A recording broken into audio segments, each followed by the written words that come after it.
Trouver des clients pour son business peut être vraiment compliqué parce que généralement, on ne connaît pas là, il faut trouver des prospects en question et là, on va obtenir notre liste en fait.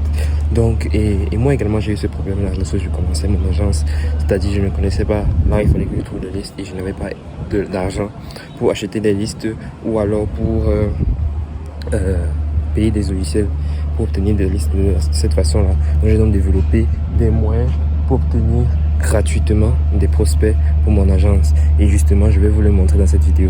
Et si je ne sais pas qui je suis, moi c'est Jake Melvin, propriétaire de l'agence Rimonet Digital et on aide les business B2B à avoir plus de projets sur lesquels travailler à travers l'installation des systèmes d'acquisition à l'intérieur de leur business, saupoudrer un peu d'IA pour faire en sorte que l'acquisition client ne soit plus une contrainte au sein de leur business.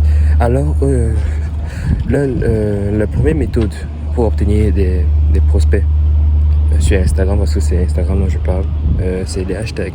Déjà, les hashtags, c'est quoi? Les hashtags, c'est un mot-clé précédé d'un dièse, en fait. Et ce mot-clé précédé d'un dièse permet de référencer les posts qui sont à l'intérieur d'une certaine catégorie, en fait. Et maintenant, à travers ce référencement-là, ça permet de trouver facilement les posts qui parlent d'un même thème, on va dire.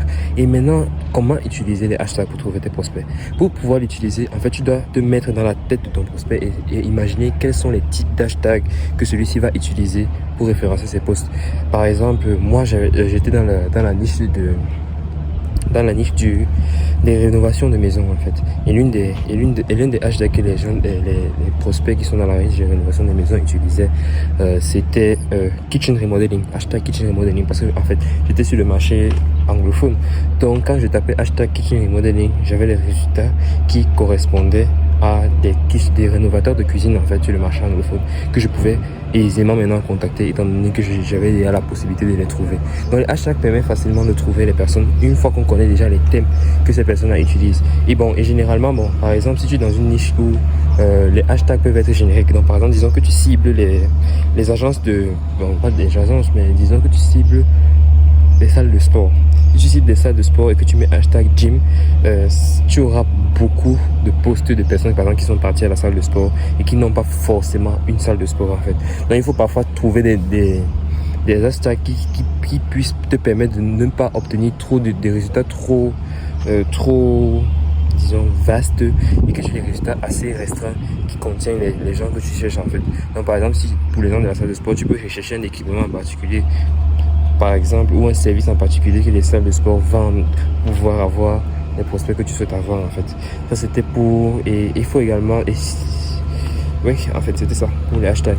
Et maintenant si ton industrie ne te permet pas d'utiliser les hashtags, tu peux utiliser la deuxième méthode qui est les followers des personnes qui ont de l'autorité dans ton industrie.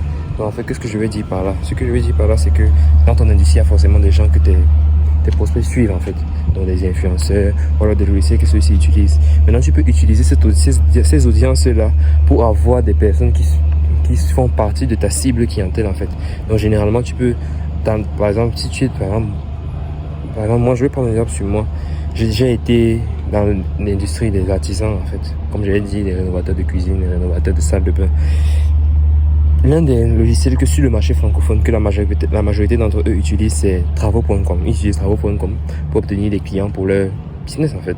Donc maintenant, la clé que j'ai utilisée pour pouvoir obtenir des prospects à partir de cette méthodologie-là, c'est trouver le compte Instagram de travaux.com et aller dans leurs followers. Parce que ce qui est sûr, c'est que la majorité des personnes qui follow travaux.com, ce sont des artisans qui utilisent la plateforme en question.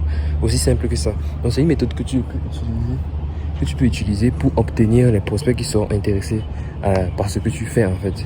Donc c'est pas forcément lié au logiciel. Donc par exemple tu peux avoir un influenceur qui est dans ton industrie et qui aide les personnes qui sont dans ta niche en fait. Donc par exemple une des astuces que moi j'utilise généralement pour trouver les influenceurs de ma niche, c'est que je tape coach pour niche Instagram. C'est-à-dire par exemple pour les artisans, je vais taper coach pour artisan Instagram. Coach pour artisan Instagram. Donc je tape coach pour artisan Instagram et les résultats que Google va me donner, ce seront les résultats qui seront triés pour avoir uniquement Instagram. Donc parmi ces résultats-là, donc je vais pouvoir naviguer dans ceci et sélectionner les résultats qui me conviennent en fait. Donc c'est une astuce que tu peux utiliser. Donc si tu as trouvé que cette vidéo t'a été intéressante pour toi et t'a apporté de la valeur, n'hésite pas à laisser un like, on va dire.